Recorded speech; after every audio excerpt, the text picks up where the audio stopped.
Okay, sorry about that. Going back to talking about how Bush used the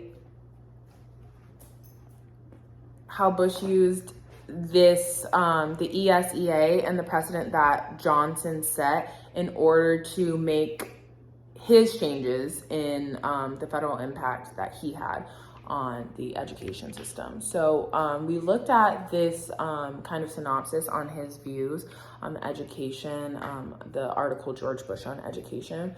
And one of the first things that is stated is that he used federal government as a lever for local reform. And that's kind of why we picked the War on Poverty and Johnson's ESEA as the other article to talk about, because without ESEA and without Johnson's kind of maneuvering through Congress and using his political powers and resources as president, this would have not been possible, because as Kelsey was saying earlier, prior to ESEA and Johnson's term, there was no federal involvement in education. So this whole idea that Bush has of like coming in, and it says Bush's core insight was to use federal government as a lever for reform, that would have not been possible without the ESEA and prior to this. So he also, similar to how Johnson framed it, he framed education as a tool that people could use for the betterment of the whole country, kind of get the country out of poverty. Something that I found kind of important to state is that Bush saw reading as a new civil right. And I know that in this article and in other articles that we read about Bush's view on education, he really saw that minority and English language learners were some of the people who were most affected by this.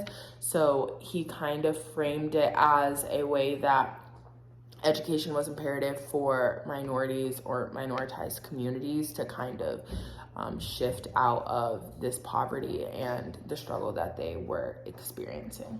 And so, like Lauren said, I think a lot of his reform was definitely around literacy and reading.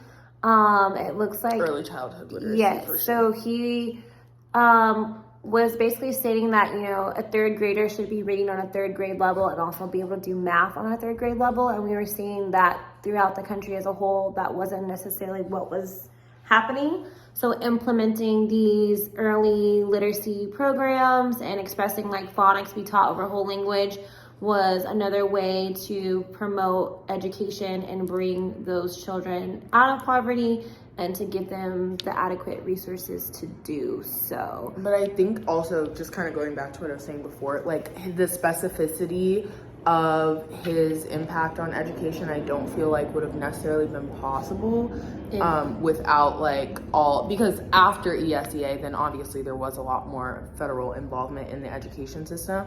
But just like looking at that difference, the shift, because ESEA was in the 1960s, I believe, and then Bush was in the early 2000s. So even in that 40-year difference, in that span of time, the amount of influence that the federal government was able to make on education completely transformed the education system as we see it today. Because before, there never would have been like this such specific legislation or even, I feel like, opinion from the federal government, because they weren't involved. Yeah. So like he really kind of set it up for everybody else to have a stance on education, because before him, I don't believe that it was kind of like, not every president had a stance on education, because like now, like when you're running, that's like a category. that is a category that you're going to speak about. So that's interesting to see how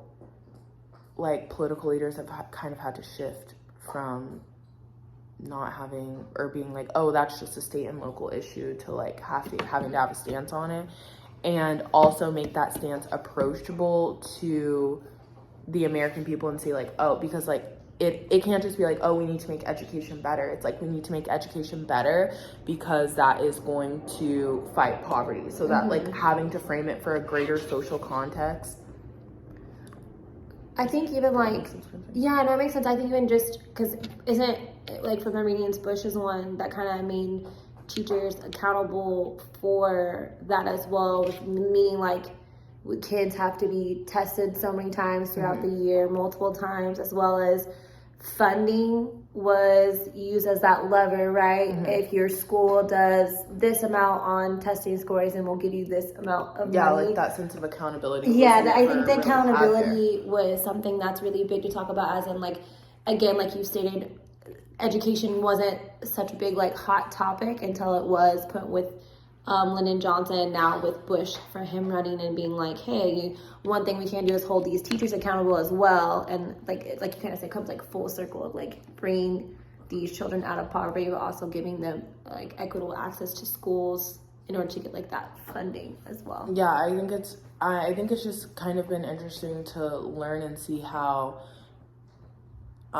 it can never really just be framed as like education. Like it has to be education with some type of monetary or capitalistic value. I mean, I guess that makes sense because we live in a capitalistic society and that's like how things are. But I guess not even with just this reading, but throughout all the readings of the courses, it kind of shows that education, even though that may be like what is said, that's not always like, because the only reason he was able to get this federal involvement in the first place is because like the stars kind of aligned for him politically with that 88th Congress, and then he was kind of able to finesse the system in a way to make it work for him, but he still couldn't be like, well, I just want to do this to better the education system. Like he's like, I'm doing this because it's going to help with poverty.